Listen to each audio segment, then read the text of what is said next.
Assalamualaikum warahmatullahi wabarakatuh.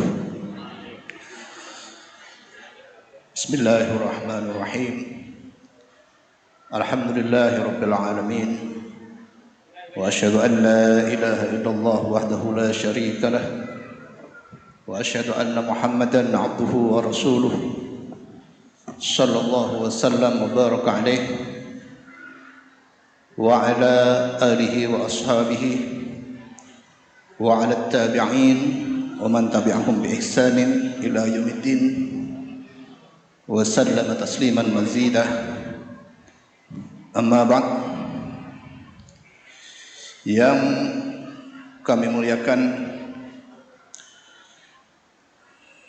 Kakanda Kiai Zuhri Zaini, pengasuh Pondok Pesantren Nurul Jadid Paiton Probolinggo. Yang kami muliakan Kakanda Kiai Afifuddin Toha, pengasuh Pesantren Al-Falah Sumber Gayam Pamekasan Madura. Yang kami muliakan dan yang kami tunggu-tunggu Kiai Muslih Adnan, yang alhamdulillah sudah hadir pada sore hari ini. Kehadiran beliau ini sebenarnya sudah lama kami tunggu, tapi dari isu-isu yang beredar itu baru bisa datang kalau 5 tahun ke depan. Sebelum itu sudah penuh. Tapi kami tidak kehabisan akal. Ada istilahnya, ya kita pakai orang dalam. Alhamdulillah dengan waktu yang singkat beliau bisa hadir pada siang hari ini. Yang hormat kepada Bapak pejabat militer maupun sipil, Bapak Muspika, Bapak Kepala Desa. Yang terhormat kepada para masyayikh, para alim, para aulia illah, kepada seluruh hadirin hadirat Bapak Ibu sekalian. Alhamdulillah pada siang menjelang sore hari ini kita dapat sekali lagi merayakan, menunjukkan rasa senang dan sukacita atas Maulidin Nabi Muhammad sallallahu alaihi wasallam, yang mana peringatan Maulid Nabi ini merupakan tradisi yang diinisiasi sekitar 5 tahun menjelang wafatnya Ayahanda Kiai Suhud Zayati, sehingga sepeninggal beliau pada 1993 kami meneruskan tradisi itu, dan sekaligus sebagai acara haul, baik haul pendiri Pondok Pesantren Al-Khairat Kiai Suhud Zayati dan Nyai Masruh Muzaki, juga sebagai haul kepada para masyayikh yang sudah lebih dulu meninggalkan kita, Kiai Amin Suhud, Amin Hasan Suhud, Kiai Zainal Ali Suyuti, dan juga Ananda Ahmad Faisal Zainal Ali. Para hadirin yang kami muliakan, pada saat tadi sempat saya singgung bahwa yang kami muliakan adalah juga selain para hadirin juga para aulia illah, seperti disebut di dalam surat Yunus ayat 62, ala inna awliya Allahi la khaufun alaihim wa la yahzanun. Ayat ini cukup menjadi teka-teki sejak saya mondok masih kecil sampai kemudian itu termasuk memicu saya ketika sampai di India untuk mengambil S3 di bidang tasawuf. Sebenarnya aulia illah itu siapa?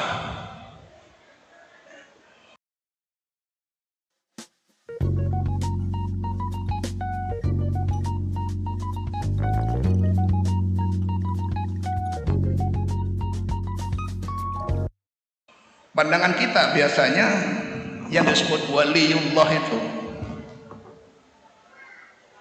ya orang-orang yang identik dengan karomah, kesaktian, yang bisa tahu apa yang akan terjadi atau yang mengetahui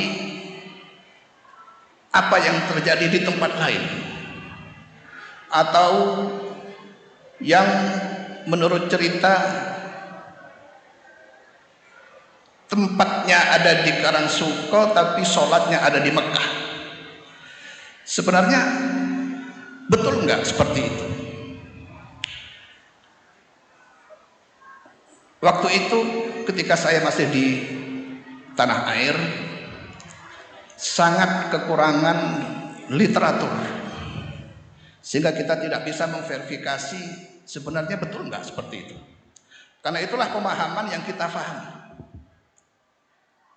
Seiring dengan semakin terbukanya literatur, apalagi sejak 2001 mulai ada teknologi internet, di mana kemudian bersama dengan itu terjadi digitalisasi kitab kuning. Maka di situ kesempatan kemudian saya buka-buka. Sebenarnya wacana waliullah adalah orang soleh yang punya karomah, identik dengan memiliki karomah. Bahkan kalau perlu agak berperilaku yang aneh-aneh. Itu betul apa tidak? Maka kemudian saya teliti mulai dari tafsir Ibnu Abbas, sahabat Nabi yang oleh Rasulullah didoakan Allahumma faqihhu fiddin. Oleh Rasulullah diberi endorsement beliau sebagai punya otoritas tertinggi di dalam menafsiri Al-Quran. Saya baca di tafsir beliau, baik tafsir Ibnu Abbas maupun tafsir At-Tabari, tafsir Al-Qurtubi yang mengutip tentang Ibnu Abbas, itu hampir isinya sama, bahwa aulia Allah, ala inna aulia Allahi la khaufun alaihim wa lahum yahzanun, itu maksudnya adalah alladzina idza ru'u dzukirallah. Jadi orang wali yang disebut dalam surat Yunus 62 itu adalah orang yang kalau kita ketemu itu kita langsung melihat wajahnya, itu langsung ingat kepada Allah. Gak ada di situ kata-kata karomah. Saya masih belum begitu paham dengan definisi itu, definisi Ibnu Abbas. Saya mencari lagi definisi, menemukan di Al-Faqih wal Mutafaqih karya Khatib Al-Baghdadi, juga kutipan yang sama ditulis oleh Al-Zahabi di dalam Syiar A'lamin Nubala. Kedua beliau itu sama-sama mengutip pandangan dari Imam Hanafi dan Imam Syafi'i yang redaksinya hampir sama, bahwa yang disebut dengan wali itu adalah al-fuqaha, atau kalau dalam bahasa kutipan aslinya dari Imam Syafi'i adalah laulam yakun al-fuqaha auliya Allah falaisa lillahi waliyun. Seandainya ahli ilmu fikih itu tidak disebut wali, maka niscaya Allah tidak punya wali. Dengan kata lain, wali itu ya ahli fikih. Tapi kemudian oleh Khatib Al-Baghdadi makna itu diperluas. Beliau mengatakan al-murad bi al-fuqaha itu adalah al-fuqaha al-amilun. Kemudian ditambah lagi oleh beliau, yakni al-ulama al-amilun. Seorang alim yang mengamalkan ilmunya. Seorang alim yang beramal soleh. Jadi itulah wali yang sebenarnya itu. Orang alim yang beramal soleh.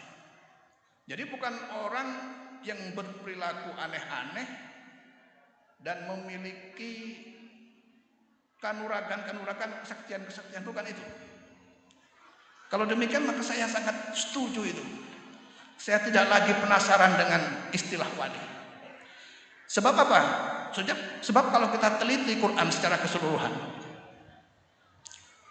itu yang selalu dianjurkan dalam Quran itu bahwa orang yang soleh itu adalah orang yang berilmu.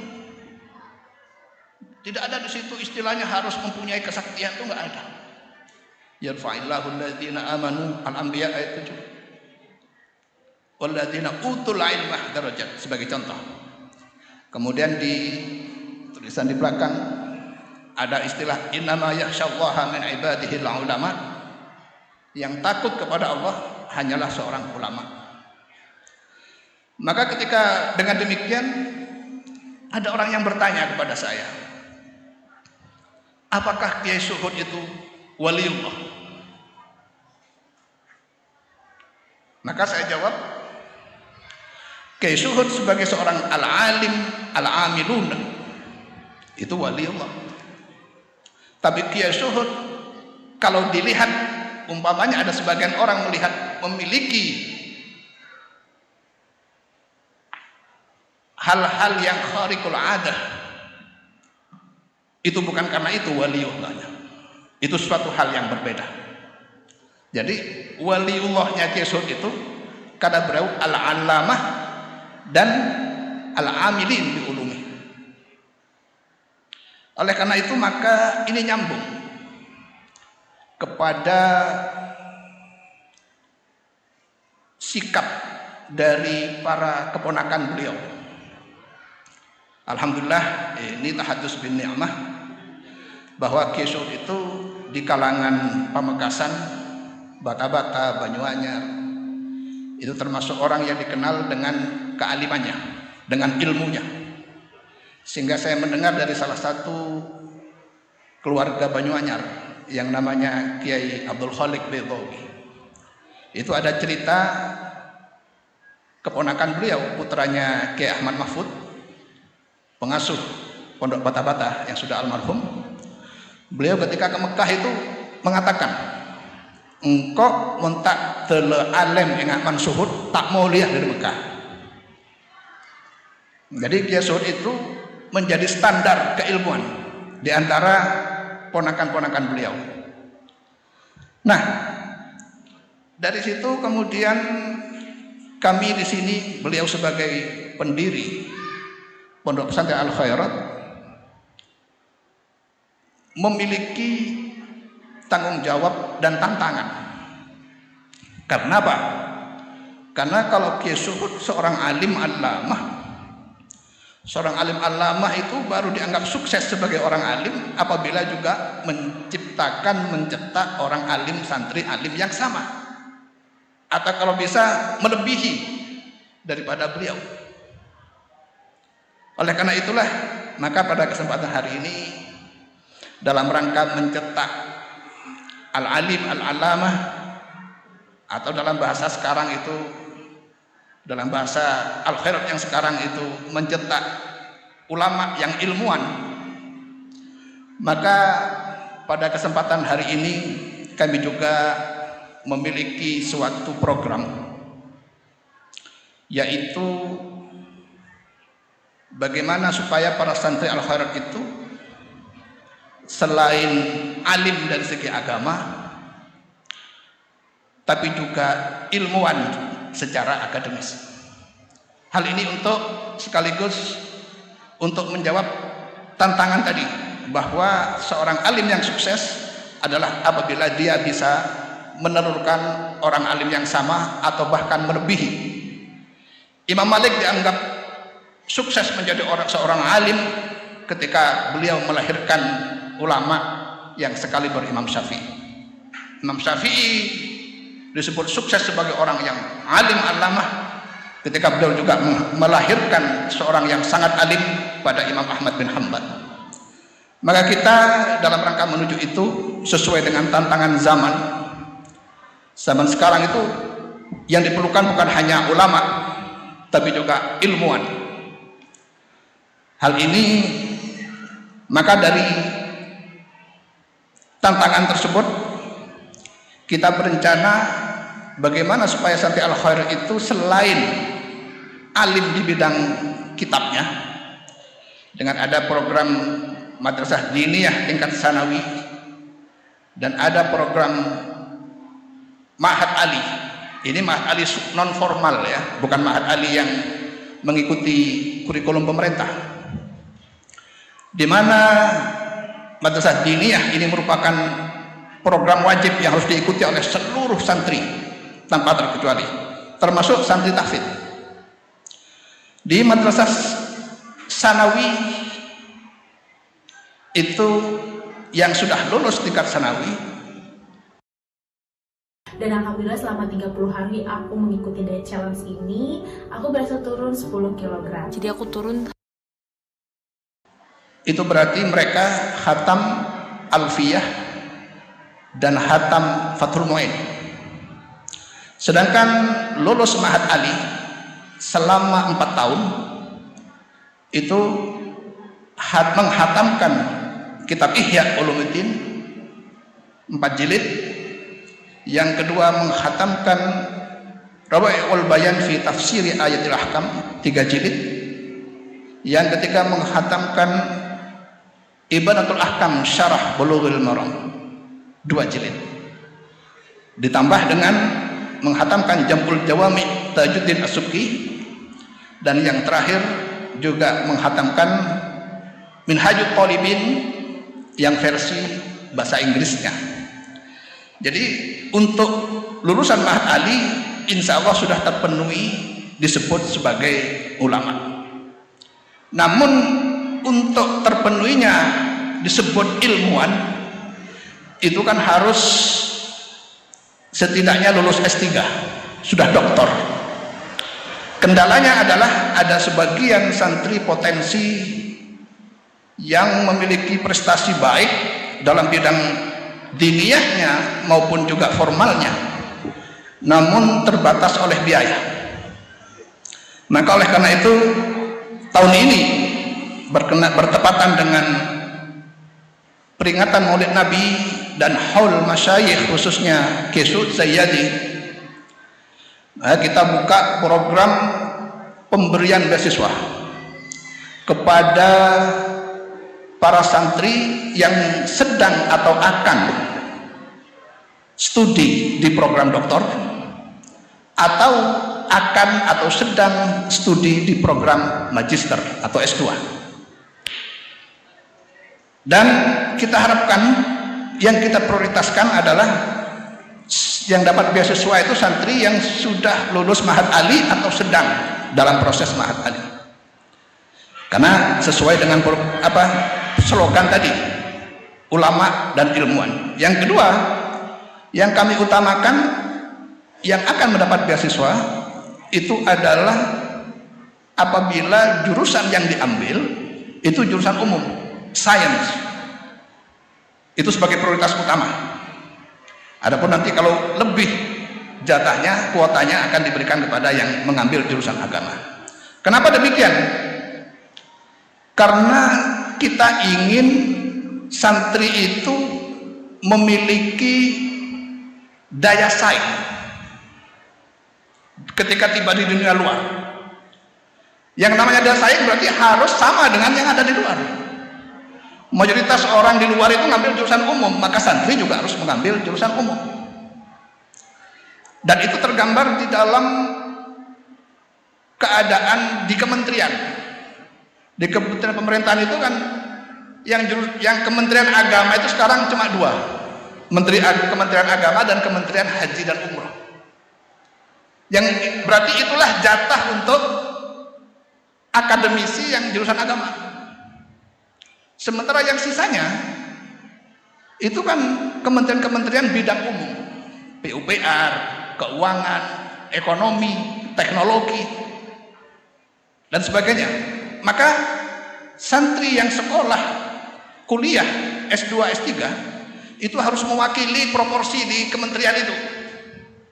Jadi kalau jurusan umum di kementerian itu ada 80%, berarti santri itu juga sebaiknya 80% mengambil jurusan umum untuk kuliahnya.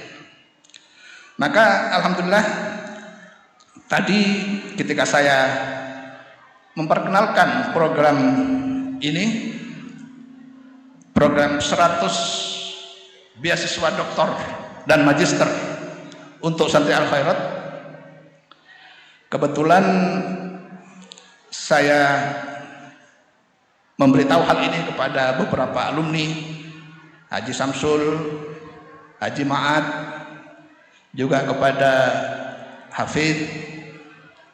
Alhamdulillah mereka semua untuk sementara ini sudah menyanggupi. Jadi kita sudah dapat 4 beasiswa. Ada yang sekarang kebetulan ada 2 program doktor, yaitu yang kebetulan jadi MC dua-duanya. Nah itu nanti termasuk yang akan menjadi penerima beasiswa untuk S3. Ada sisa 2, itu karena doktornya masih 2, jadi turun ke bawahnya, yaitu beasiswa S2. Kedua-duanya yang ambil S2 ini akan kita berikan kepada yang mengambil jurusan umum, yaitu satu jurusan matematika, yang kedua jurusan ekonomi. Para hadirin yang kami muliakan, hal itu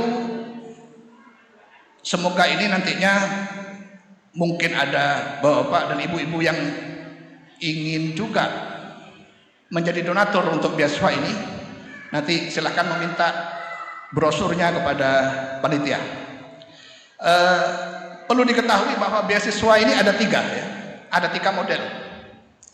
Satu yang saya sebut sebagai beasiswa muhsinin, yaitu beasiswa murni, tidak donatur tidak mengharapkan apa-apa dari penerima beasiswa. Kalau sudah selesai ya sudah. Yang kedua ada beasiswa, ini saya buat dalam bahasa Inggris, yaitu in-law scholarship. Apa maksudnya itu? Yaitu beasiswa mertua dan menantu. Bagaimana beasiswa mertua menantu ini? Ya, kalau umpamanya ada orang yang katakanlah punya putri, punya anak perempuan yang sudah waktunya menikah, ingin dapat calon menantu yang doktor, tapi belum ada doktornya. Ini sudah ada, silakan hubungi ke saya, Pak Yai, saya ingin memberi beasiswa yang calon menantu itu, ada enggak?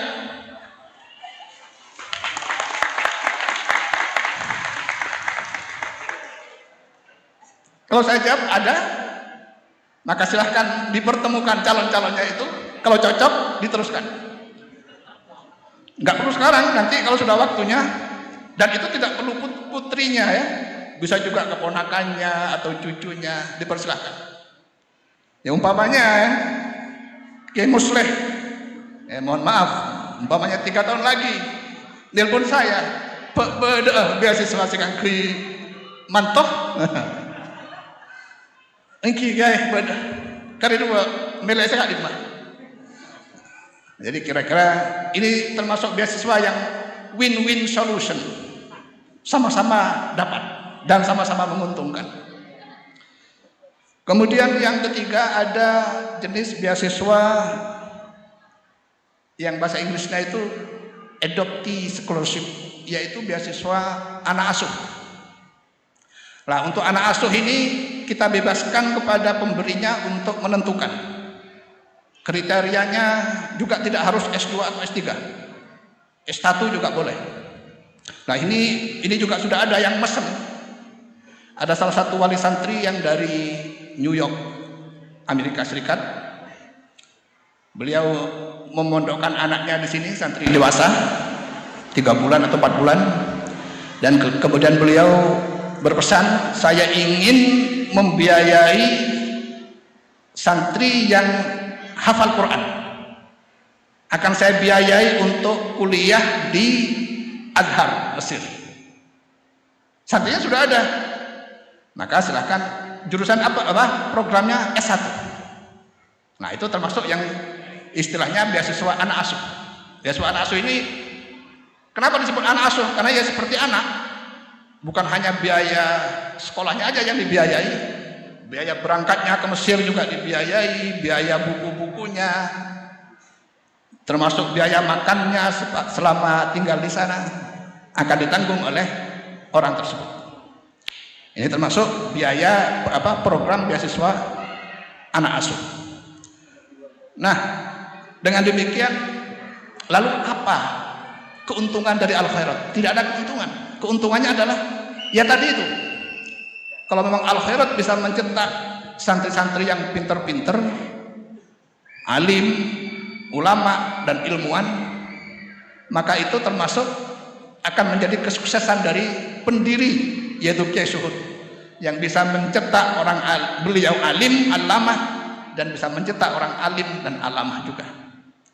Yang kedua, dalam jangka panjang memang Al-Khairat mempunyai keinginan, yaitu ingin mendirikan universitas, tapi itu masih lama, mungkin antara 5 sampai 10 tahun, yang mana universitas itu nantinya ya sesuai dengan kriteria universitas, yaitu terdiri dari 5 fakultas, 40% social science, 60% natural science, ilmu alam dan teknologinya. Nah itulah nanti para lulusan S3 itu mereka mungkin akan bekerja di mana-mana, akan bertempat di mana-mana, tetap tidak akan kita ikat. Namun kita cuma ingin minta waktunya sedikit untuk mengajar di sini. Mungkin seminggu sekali atau seminggu 2 kali. Kira-kira itu, kalaupun itu adalah keuntungan. Namun sekaligus juga kepada para alumni atau siapapun yang menjadi donatur, itu juga ada hal-hal positif yang perlu diambil. Yang pertama itu menjadi pengikat hubungan antara donatur dan penerima beasiswa, dan yang kedua, mereka para muhsinin, para hartawan itu jadi tahu bagaimana cara menginfakkan harta yang sangat bermanfaat itu. Karena tidak semua orang kaya itu tahu bagaimana cara menggunakan uangnya. Ini seperti yang peristiwa dalam minggu-minggu ini, ketika kita tahu ada sebagian orang kaya yang untuk arloji aja seharga 13 miliar, tas untuk ibu-ibu aja seharga 1 miliar. Itu seandainya diberikan ke beasiswa untuk para santri itu udah jadi banyak sekali. Jadi itu kira-kira yang ingin saya sampaikan pada siang hari ini. Mohon maaf apabila ada hal-hal yang menyinggung atau tidak pantas. Dan sebelum saya tutup, saya ucapkan terima kasih atas kehadiran bapak-bapak, ibu-ibu sekalian, dan mohon maaf apabila ada kekurangan dalam akomodasi dan sebagainya. Juga mohon maaf kepada Kiai Musleh kalau umpamanya waktu yang semestinya beliau pakai ini saya pakai. Jatahnya beliau sebenarnya saat ini. Wallahul muwaffiq ila aqwamit thoriq. Assalamualaikum warahmatullahi wabarakatuh.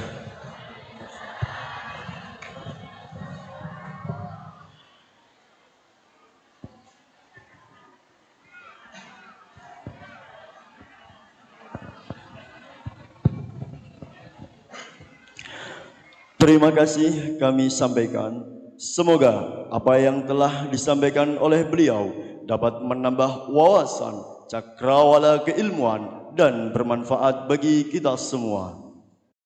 Hah? Bisa makan di Hokben dan bayarnya cuma 1.000? Yuk, langsung aja kita buktiin sekarang juga. Jangan lupa